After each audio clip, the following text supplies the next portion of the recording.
এই বাগান নিয়েছি আমি 3 বছরের জন্য। 3 বছরের জন্য 7.5 লক্ষ টাকা বাগান কিনা, এবং প্রতি বছর এটার পিছনে খরচ আছে প্রায় 1.5 থেকে 2 লক্ষ টাকা। তো প্রথম বছর আমরা মোটামুটি ভালো বেচা কেনা করছিলাম। গত বছর টোটালি চালান মার গেছে, এবং যে খরচ করছি 1.5 লক্ষ টাকা, ওই 1.5 লক্ষ টাকা সহ লস।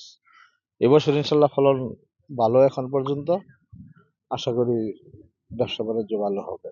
আমি লেচু বাগানটা মূলত 40 বছর যাবত করি। তো ইয়ার ভিত্তিতে গত লকডাউনের পরের থেকে 2-3 বছরে আমাদের ফলন খুব খারাপ গেছে। তবে এই বছর ইনশাল্লাহ ফলন খুব ভালো, বাজারও ভালো।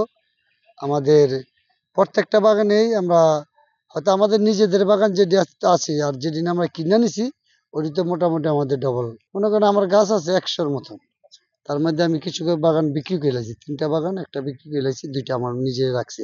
এই বছর ইনভেস্ট আমার 2 লাখ টাকা, আশা করি ডবল ডবল হবে, 4 লাখ টাকা। মাঠের অলরাউন্ডার আমি, আর ঘরের all rounder Tylox. Tylox toilet cleaner, clean মানেই টাইলক্স।